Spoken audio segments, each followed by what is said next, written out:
नमस्कार। उत्तराखंड की खबरों में आपका स्वागत है और मैं आपके साथ प्रिया बिस्ट। बुलेटिन की शुरुआत करेंगे इस वक्त की बड़ी खबर के साथ। इस वक्त की बड़ी खबर हल्द्वानी से सामने आ रही है, जहां बनभुलपुरा अतिक्रमण मामले में आज भी नहीं हुई सुनवाई। बड़ी खबर आपको बताई जा रही है, जहां सुप्रीम कोर्ट ने अगली सुनवाई के लिए 15 दिसंबर की तारीख को तय किया है। रेलवे की 29 एकड़ की भूमि पर जमीन पर यह अतिक्रमण है, जिसकी सुनवाई सुप्रीम कोर्ट में होनी थी, लेकिन आज नहीं हो पाई है और अब सुप्रीम कोर्ट ने अगली तारीख तय की है, जो 15 दिसंबर है। बड़ी खबर आपको बताई जा रही है हल्द्वानी से, जहां बनभुलपुरा अतिक्रमण मामले में आज भी सुनवाई नहीं हुई है। सुप्रीम कोर्ट ने अब अगली तारीख तय की है और तारीख है 15 दिसंबर। रेलवे की 29 एकड़ की भूमि पर यह अतिक्रमण है, जिसका मामला काफी लंबे समय से चल रहा है और सुप्रीम कोर्ट में इसकी आज सुनवाई होनी थी, लेकिन सुनवाई नहीं हो पाई। अब 15 दिसंबर को ये सुनवाई होगी। सुप्रीम कोर्ट का फैसला आने की संभावनाएं जताई जा रही है, जिसके चलते इलाके को छावनी में तब्दील किया गया है। चप्पे चप्पे पर पुलिस के जवान तैनात हैं। जहां आपको बता दें कि ये पूरा मामला 29 एकड़ की जमीन का से जुड़ा हुआ है। इस खबर पर ज्यादा जानकारी के साथ सीधे जुड़ेंगे संवाददाता पंकज सक्सेना से। पंकज, जिस तरीके से आज सुप्रीम कोर्ट में सुनवाई नहीं हुई, क्या कुछ कारण बताए गए हैं? देखिए, बताना चाहूंगा, आज जो 10 तारीख थी, आज जो रेलवे भूमि अतिक्रमण का मामला था, इस पे सुनवाई आज होनी थी। इसका फैसला भी आ जाना था, जिसको लेकर सबके दिलों में दहशत बैठी हुई थी, जिद्दोजहद चल रही थी। लेकिन क्योंकि 23वां नंबर यहाँ पर जो है था, यहाँ पर जो बनभुलपुरा का मामले का तो सुप्रीम कोर्ट के अंदर, लेकिन जो 15वें नंबर की सुनवाई जो है लंबी चल गई थी, जिसके चलते समय न रहते हुए जो माननीय न्यायालय उच्चतम, जो उन्होंने जो है 15 दिसंबर इसकी सुनवाई की तारीख दी है। उन्होंने साफ तौर से कहा 15 को इसका फैसला सुना दिया जाएगा। लेकिन लोगों के दिलों में दहशत बरकरार है, क्योंकि 2 दिसंबर के बाद 10 दिसंबर, 10 के बाद 15 दिसंबर अब इसकी तारीख दी गई। अब देखना होगा 15 दिसंबर को क्या फैसला आता है। जी बिल्कुल पंकज, जिस तरीके से सुनवाई की तारीख तो अब आगे के लिए टल गई है, 15 दिसंबर को तारीख रखी गई है। ऐसे में जिस इलाके में अतिक्रमण हुआ है, जो ये पूरा मामला है, वहां पर क्या कुछ हालात बने हुए हैं, वहां के लोगों का क्या कुछ कहना है? देखिए, एचएनए ने आज जीरो ग्राउंड से रिपोर्ट की थी। सारे तस्वीरों में साफ दिखाया गया था। लोगों का साफ तौर से कहना था कि पिछले 50 सालों से हम लोग यहाँ पर रह रहे हैं और अचानक ये जो है हाई कोर्ट ने आदेश कर दिया था। रेलवे जो है अपनी कभी 29 एकड़ बोल रहा है, कभी 80 एकड़ बोल रहा है, लेकिन हमारे पास पूरे दस्तावेज हैं यहाँ पर। अब उनका साफ तौर से कहना, हमारा जो बहस होगी, हमारे जो अधिवक्ता है, हमारे जो वकील है, वो वहाँ पर बहस करेंगे, क्योंकि जो कागजात हमने वहाँ प्रस्तुत किए हैं, जो माननीय न्यायालय उसको देखेगा और शायद हमारे ही पक्ष में फैसला आएगा। लेकिन फिलहाल रेलवे का जो साफ तौर से कहना है कि इनके द्वारा लगातार अतिक्रमण किया गया, एक एकड़ से 2 एकड़ 3 एकड़, आज इन्होंने 29 एकड़ भूमि पे कब्जा कर लिया है। अब देखना होगा कि आने वाली तारीख को किस पक्ष में फैसला जाता है। फिलहाल जो पुलिस की अगर बात करते हैं, पुलिस पूरी तरह से मुस्तैद है। कोई भी पुलिस बैरिकेडिंग को नहीं हटाया गया है। 15 तारीख आप केवल मात्र 5 दिन की जो समय दिया गया, तो इससे कहीं ना कहीं जो है पक्ष विपक्ष दोनों तरफ को देखते हुए पुलिस पूरी तरह सतर्क है। जी बिल्कुल पंकज, देखना होगा कि आने वाली 15 तारीख को क्या कुछ फैसला आता है। धन्यवाद हमारे साथ तमाम जानकारी साझा करने के लिए। इसी के साथ खबरों में आगे बढ़ते हैं। देहरादून में पीआईटी की ओर से आयोजित कार्यक्रम में सीएम पुष्कर सिंह धामी ने प्रतिभाग किया, जिसमें उन्होंने क्रियान्वयन विभाग उत्तराखंड की ओर से तैयार की गई मेरी योजना पुस्तकों पर विचार गोष्ठी और माई स्कीम उत्तराखंड पोर्टल का विमोचन किया है। कार्यक्रम को संबोधित करते हुए सीएम धामी ने कहा कि हमारी सरकार का उद्देश्य केवल जनता के लिए योजनाएं बनाना ही नहीं है, बल्कि हमारा लक्ष्य ये भी है कि ये योजना धरातल पर प्रभावी रूप से उतरे और जिन लोगों के लिए इन्हें बनाया गया है, उनके जीवन को सुगम बनाने में सार्थक भूमिका निभाए। आगे उन्होंने कहा कि पीएम मोदी के मार्गदर्शन में हमारी सरकार सरलीकरण, समाधान और निस्तारण के मंत्र के साथ जनता की समस्याओं के समाधान के लिए लगातार कार्य कर रही है। इसी कड़ी में मैं सचिव महोदय से यह भी निवेदन करूंगा कि हमारे बीच माननीय मंत्री जी मोमेंटो और स्थानीय उत्पाद, महिला स्वयं सहायता समूह, हमारे राज्य के अंदर बनने वाले उत्पाद, इतना अच्छा सवाल है। देखिए, कोई सोचेगा कि ये कम से कम 1000-2000 का होगा, लेकिन इसकी कीमत मुझे लगता है 200-300 रुपये होगी और ये हमारे यहीं का बना हुआ है, उत्तराखंड का, यहीं उत्तरकाशी का है। तो हमने कहा है कि स्थानीय उत्पाद दीजिए, जिससे कि उन सभी को जो है प्रोत्साहन भी मिलेगा और एक क्रांति आएगी बड़ी। इस प्रकार के छोटे छोटे प्रयास हमारे छोटे कारीगरों को, हमारी मातृशक्ति को, हमारे हस्तशिल्पियों को बहुत प्रोत्साहन देने वाले हैं और इससे बड़ा चेंज हमारा होने वाला है। और मैं अब जितने भी लोग उत्तराखंड में आते हैं या मैं जिनसे मिलने जाता हूं, उनको मैं अपने राज्य के ही उत्पाद भेंट करता हूं। और मेरा ये भी प्रयास रहता है, अपेक्षा रहती है। कभी मैं अभी 2 दिन पहले मैं एक कार्यक्रम में गया था, तो ये आदेश होने के बाद भी मुझे लगा कि वो थोड़ा सा कहीं एक बड़ा सवाल उन्होंने डाल दिया मेरे इसमें। तो हालांकि मैं इस कार्यक्रम में नहीं कह सकता था, लेकिन मैंने अलग से उन विभाग के सचिव को कहा कि इसका आप ध्यान रखिए आगे से, आप लोगों से भी, चूंकि आप लोग इतने महत्वपूर्ण हैं, आप लोग अपने अपने कार्यक्रमों में जहां जाने वाले हैं वहां इस प्रकार की पद्धति को हम आगे बढ़ाएं, इस कार्य संस्कृति को, तो निश्चित रूप से बहुत लाभ होगा। और इतने अच्छे अच्छे उत्पाद है ना। मैंने प्रधानमंत्री जी को जब वहां का मुंशियारी का सॉल दिया था, तो उन्होंने हाथ से ऐसे उसको ऐसे दबाया, तो उन्होंने कहा कि जो है ये बहुत मुलायम है, कहाँ का है? तो मैंने उनको बताया कि मुंशियारी का है। एक बार मैं मलारी का उनको दे के आया कपड़ा। अनेक हमारे स्थानों पर जो बहुत सारे हमारी पहचान है, प्रकृति के द्वारा जो हमको बहुत सारे उपहार दिए गए हैं, प्रकृति द्वारा प्रदत्त आशीर्वाद जो हमको है, हमारे मुख्य अधिकारी बहुत सारे आज यहाँ आए हुए हैं। आप लोग इसको बिल्कुल अब सख्ती से लागू करवाइए। और ये बहुत, और मैंने एक साथ में ये भी कहा कि जो हम बड़े बड़े बुके देते हैं कार्यक्रमों में, हेलीपैड पर या मंत्री जी आ रहे हैं या और महानुभाव पहुंच रहे हैं, तो बड़े बड़े बुके लेके रास्ते में खड़े होते हैं। थोड़ी देर में वो बुके जो है पता नहीं कहाँ गया, पता नहीं चलता है। तो बुके की जगह बुक भी देना प्रारंभ करें। अगर अभी मैं कल भी किसी कार्यक्रम में था, तो कोई बड़ा सा बुके लेके आए मेरे लिए, परसों 1 दिन पहले। तो मैंने वैसे ही पूछ लिया कि ये बुके कितने रुपए का है? बोले भाई साहब 1500 रुपए का है। मैंने कहा 1500 में 3 किताबें बहुत अच्छी मिल जाती है, अगर थोड़ा आप प्रयास करते तो। आगे से जो है आप 1-2 किताब लेके अपने घर में रखिए बढ़िया सी, और लेके आइए। और हम छोटी सी एक लाइब्रेरी बना रहे हैं जो बच्चों के काम आएंगी। हमारे बहुत सारे बच्चे पढ़ना लिखना जिनको आवश्यकता है, उन सब के लिए काम आने वाली है। ऐसे छोटे छोटे प्रयास हम सबको करने हैं। इसके साथ ही हम लोग स्टेट मिलेट मिशन में भी बहुत काम कर रहे हैं। आज जो मड़वा है, झिंगोरा है, हमारे तमाम प्रकार के जो उत्पाद हैं, उनकी मांग आज बहुत बढ़ रही है। लाल चावल है, राजमा है, गहत है, कुल्लत है, इन सबको आज एक सुपर फूड की जो है संज्ञा दी जा रही है। पहले एक समय में ये बहुत गरीब लोगों का भोजन माना जाता था, लेकिन अब जो है गरीब लोगों को तो ये कम मिल पा रहा है। अब जो है अमीर लोग इसकी ज्यादा डिमांड कर रहे हैं। अच्छा फाइबर है, अच्छा पौष्टिक है, तो उसमें हम लोग हमारे जो उत्पादक हैं उनको प्रोत्साहित करने के लिए काम कर रहे हैं। किसानों के लिए फार्म मशीनरी बैंक योजना, जिसमें 80% से ज्यादा सब्सिडी दे रहे हैं। सुबोध भाई आप ही थे उस समय, शुरू हुई थी आपके कृषि मंत्री रहते हुए। कितना सब्सिडी? 80-85% दे रहे, 80%। एप्पल मिशन में हम लोग जो है 80% सब्सिडी दे रहे हैं एप्पल लगाने के लिए। कीवी मिशन में हम लोग पूरी सब्सिडी दे रहे हैं। और मुझे बड़ी खुशी हो रही है कि आज राज्य में हमारे किसान बहुत आगे आ रहे हैं और बहुत मेहनत से इस पर काम कर रहे हैं। मैं अभी बागेश्वर गया था, तो आज कीवी का उत्पादन बहुत बढ़ गया वहाँ। और वो इसी प्रकार हर एक जनपद, कहीं एप्पल में, कहीं कीवी में, कहीं गहत में, कहीं माल्टा में, कहीं किसी और में, सब प्रकार के उत्पाद हमारी अपनी पहचान बना रहे हैं। हम सब भी उन सबको प्रोत्साहित करने का काम करेंगे तो निश्चित रूप से हमारा बहुत काम आगे बढ़ेगा। हमने इन्हीं सब उद्देश्यों से लेकर नई पर्यटन नीति बनाई है कि हमारे सारे लोग उसमें शामिल हो जाएं। नई पर्यटन नीति में लोगों को लाभ मिले, अच्छा काम यहाँ पर बढ़े। नई फिल्म नीति बनाई है। होम स्टे में आज अपार संभावनाएं राज्य के अंदर हैं। लोग होम स्टे को बहुत पसंद कर रहे हैं। बाहर से आ रहे हैं, उनको लगता है कि मेरे घर की तरह एक घर मेरा उत्तराखंड में भी है। अच्छा खाना, कम दरों पर अच्छा कमरा मिलना और एक परिवार जैसा परिवेश।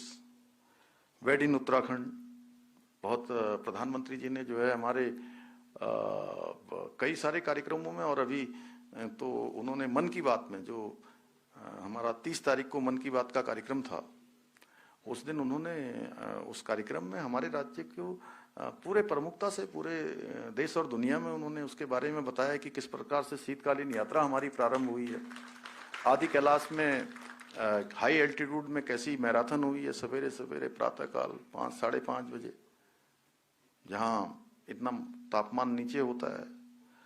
तो आज वेडिन उत्तराखंड में भी अपार संभावनाएं, लोग त्रिजुगी नारायण आ रहे हैं, हमारे ऋषिकेश में, देहरादून में, रामनगर में, अन्य स्थानों पर, हरिद्वार में भी, उधर नैनीताल में, जहाँ जहाँ जगह मिल रही है। और हम नए स्थान भी इसके लिए तलाश कर रहे हैं। 2 स्थान हम अच्छे और बना रहे हैं, स्पिरिचुअल जोन भी बना रहे हैं, इकोनॉमिक स्पिरिचुअल जोन, जहाँ पर जो है अध्यात्म, योगा, आयुष, इन सब पर जो है लोग अपना वेलनेस के लिए भी यहाँ आए। ऐसे अनेक कामों को आगे बढ़ाया जा रहा है। सीएम सौर स्वरोजगार योजना जैसी पहले हैं, इनके माध्यम से स्थानीय अर्थव्यवस्था को मजबूती प्रदान करने का ये काम बहुत बड़े स्तर पर किया जा रहा है। मुख्यमंत्री पुष्कर सिंह धामी की अध्यक्षता में हुई कैबिनेट बैठक संपन्न हो गई, जिसमें कुल 19 प्रस्तावों को मंजूरी मिल गई है। बिजली लाइनों और टावरों के लिए भूमि मुआवजा बढ़ाया गया है। टावर के 1 मीटर परिधि में आने वाले हिस्से को 200% रेट के आधार पर भुगतान होगा। छोटे अपराधों में जेल की सजा हटाकर जुर्माने की व्यवस्था लागू कर दी गई है। वाणिज्य क्षेत्रों में ग्राउंड कवरेज के नियमों में राहत दी गई है और बैक सेटिंग आधारित रेगुलेशन लागू होगा।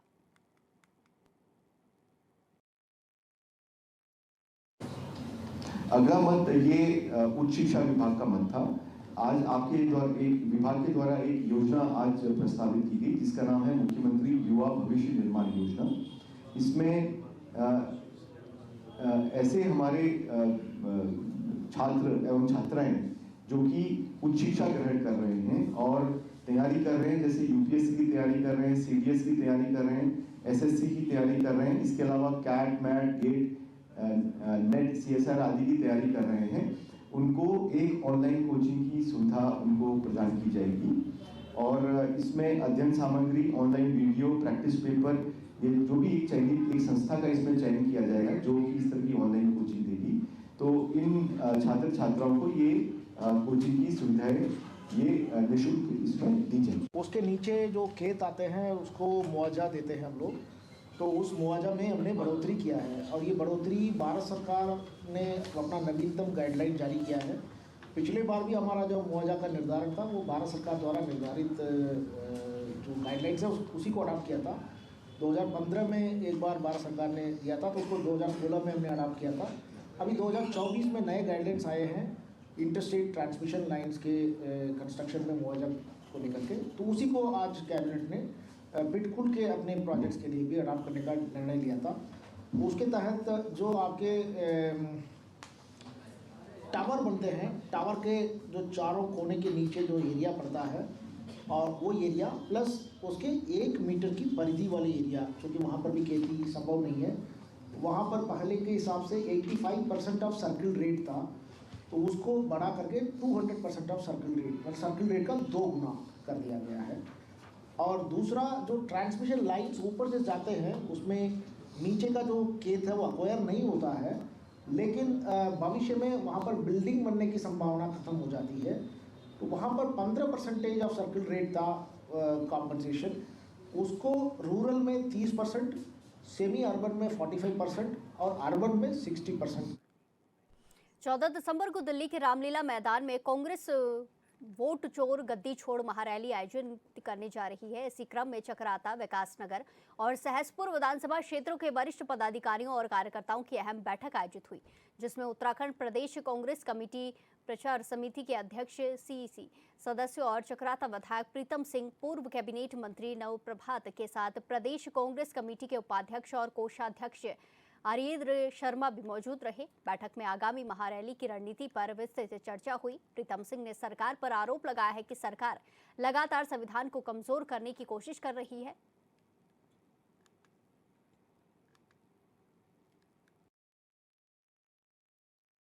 राष्ट्रीय नेतृत्व ने कांग्रेस जन और आम जन को कहा है कि सरकार से लड़ाई लड़ने के लिए हम लाल किले में उपस्थित होने का काम करें।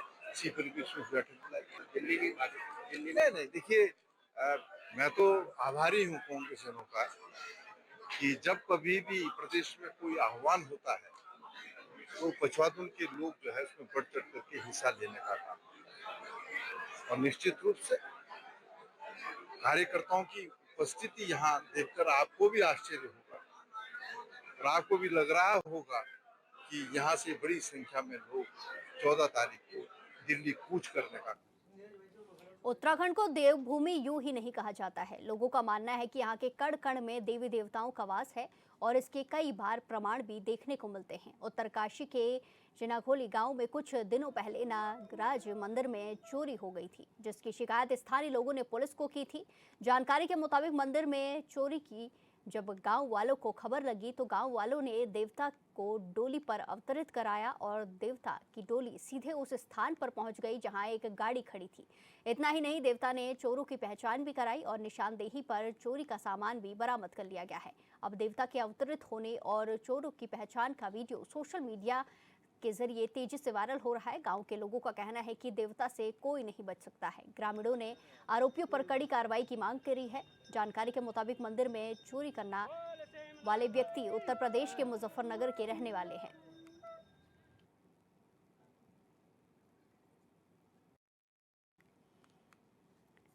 उत्तरकाशी से खबर सामने आई है जहां नागराज मंदिर में चोरी की घटना हुई थी, जिसका खुलासा हुआ है। डोली पर देवता अवतरित हुए और देवता ने चोरों की पहचान कराई, जिसके चलते निशानदेही कर सामान भी जब्त कर लिया गया है। इसके साथ साथ अब इलाके के लोगों ने, स्थानीय लोगों ने आरोपियों पर कड़ी कार्रवाई की मांग की है। ग्रामीणों ने आरोपियों पर कड़ी कार्रवाई की मांग की है। जानकारी के मुताबिक मंदिर में चोरी करने वाले व्यक्ति उत्तर प्रदेश के मुजफ्फरनगर के बताए जा रहे हैं।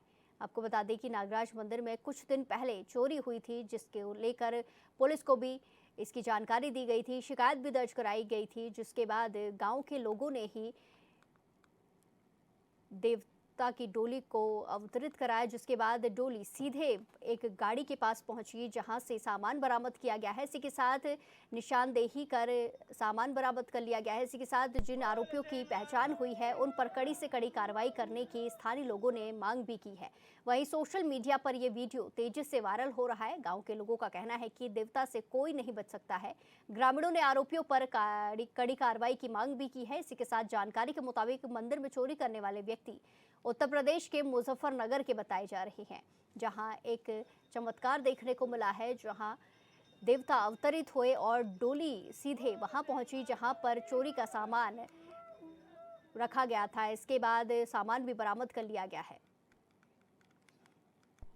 इसी के साथ खबरों में आगे बढ़ते हैं। रानीखेत के चौपटिया औद्योगिक प्रशिक्षण एवं परीक्षण केंद्र में 3 दिवसीय कृषक प्रशिक्षण कार्यक्रम का आयोजन किया गया, जिसका शुभारंभ क्षेत्र विधायक डॉक्टर प्रमोद नैनवाल और उद्यान विभाग के अपर निदेशक डॉक्टर आर.के. सिंह ने किया है। कार्यक्रम में अल्मोड़ा, नैनीताल, चंपावत, बागेश्वर और पिथौरागढ़ के 20 से काश्तकारों ने प्रतिभाग किया। उप निदेशक वनस्पति जगदीश चंद्र भट्ट ने काश्तकारों का स्वागत करते हुए पर्वतीय क्षेत्रों में बागवानी विकास पर जानकारी दी है। वहीं आलू बीज अधिकारी डॉक्टर गायत्री ने काश्तकारों को विभाग की ओर से संचालित कई योजनाओं की भी जानकारी दी।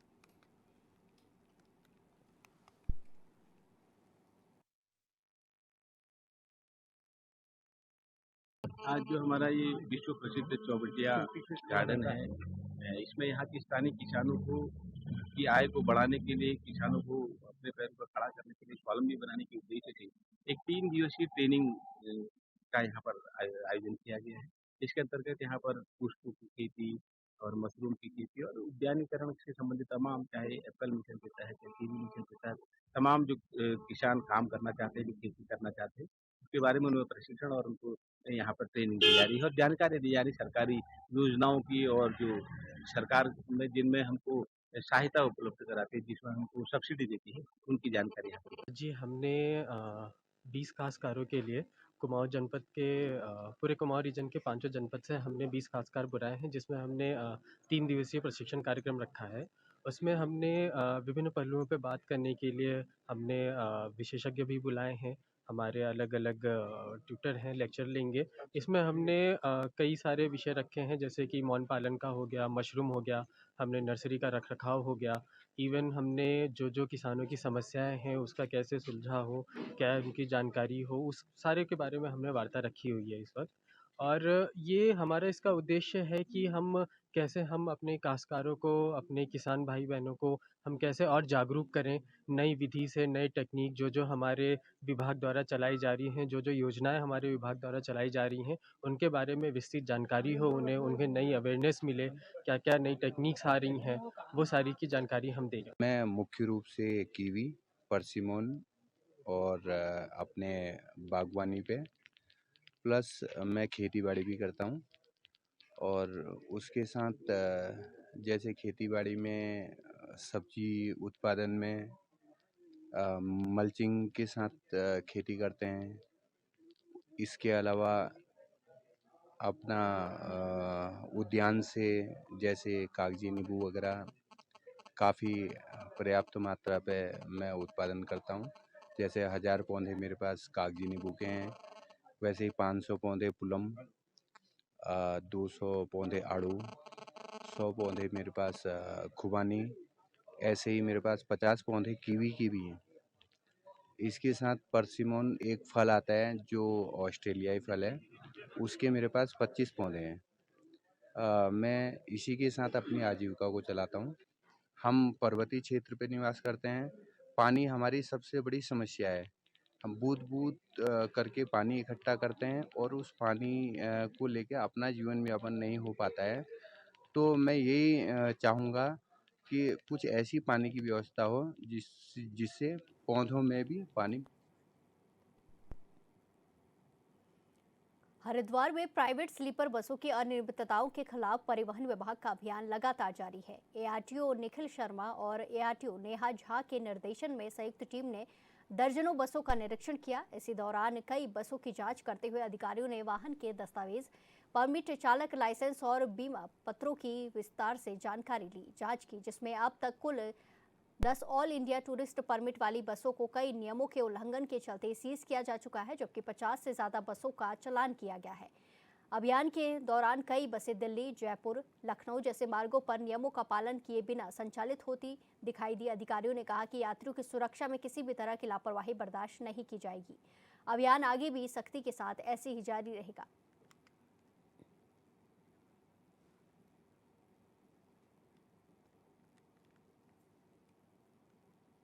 इस बुलेटिन में फिलहाल के लिए इतना ही। बाकी तमाम खबरों के लिए देखते रहिए HNN 24/7। नमस्कार।